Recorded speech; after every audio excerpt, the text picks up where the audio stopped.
harus jelas dulu, ada suatu tadi dikhawatirkan bahwa untuk APBN yang harus menutup sekitar 50-60 miliar ini akan berakhir kapan?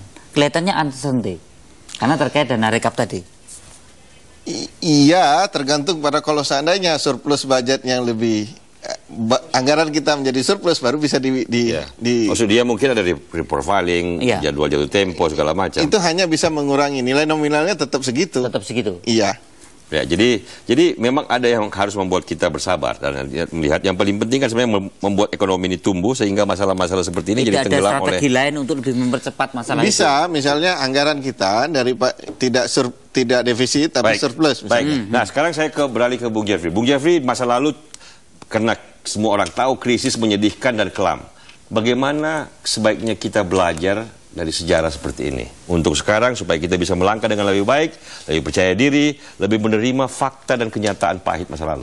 Ya, yang pertama-tama jelas sekali bahwa kejadian yang kemarin di DPR itu tidak harus terulang kembali, dan yang kedua yang juga penting adalah bahwa kalaupun nantinya ke depan kita membutuhkan jawaban yang lebih konkret mengenai masalah ini, saya rasa tidak perlu harus semua partai kemudian terlibat dan mencari dan saling tidak percaya atas kejadian yang ada. Jadi ke depan saya pikir lebih bagus sebenarnya kita lupakan saja yang sudah berlalu itu. Dan kalaupun memang kita harus kejar yang tidak kooperatif, saya rasa serahkanlah kepada pemerintah bagaimana cara menanganinya, dan kita percaya pemerintah pasti akan menangani dengan baik karena tidak ada kepentingan secara langsung tentunya dengan para obligor yang tidak kooperatif tadi begitu.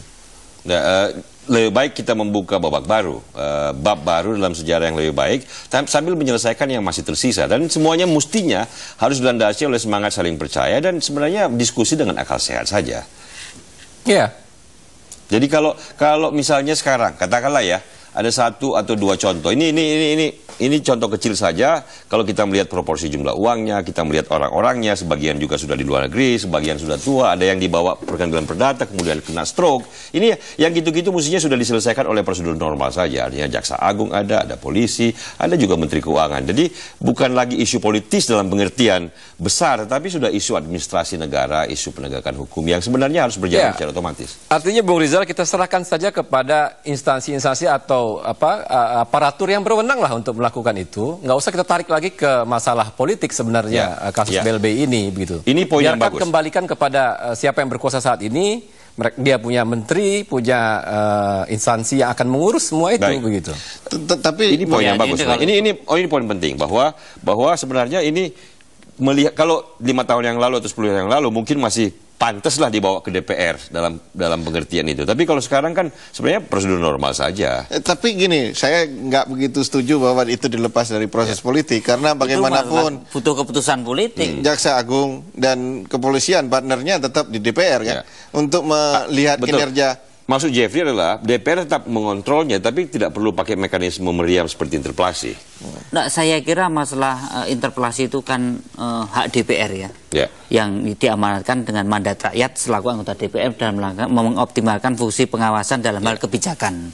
Jadi mengenai masalah interpelasi mengenai BLB ini sesuatu yang sangat wajar, sangat realistis dan masuk akal dalam rangka fungsi pengawasan DPR. Jadi bukan masalah sandiwara. Apakah DPR tidak bisa mengawasi tanpa melakukan interpelasi? Kan juga bisa dilakukan ini yang ditanyakan ke kebijakannya. Kalau lewat panja itu sudah ada lah. Baik.